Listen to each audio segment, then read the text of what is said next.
Ano tingin mo sa recent request ni Pulong Duterte na kung saan po, sabi niya dito, siya po ay mawawala for 2 months at pupunta po siya sa 17 bansa.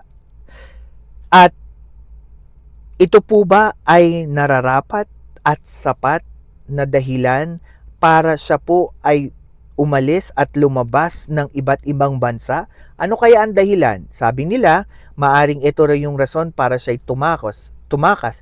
Sabi naman ng iba, maaring tinitignan na ni Congressman Pulong Duterte ang kanyang mga offshore account para po kung ano man ang mangyari, at least siguro na i-disperse na ito. 'Di ba? Meron din po ibang nagsasabi na maaaring nagsisimula na rin po siyang mangampanya sa mga OFW sa iba't ibang bansa.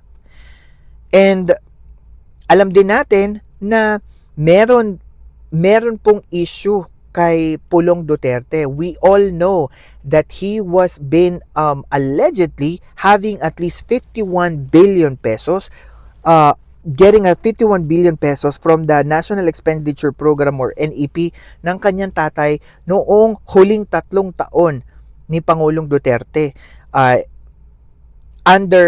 Ito po ay sinigundahan ni Yusek Cabral before noong siya po ay pumunta sa Congress hearing before, at ito daw po ay nanggaling noong 2020, 2021, 2022 at ito po ay naibigay kay Congressman Pulong Duterte. Guys, anong tingin nyo dito?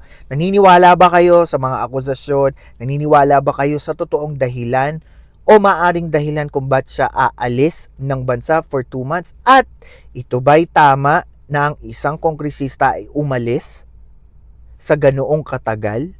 Anong tingin niyo? Comment down below.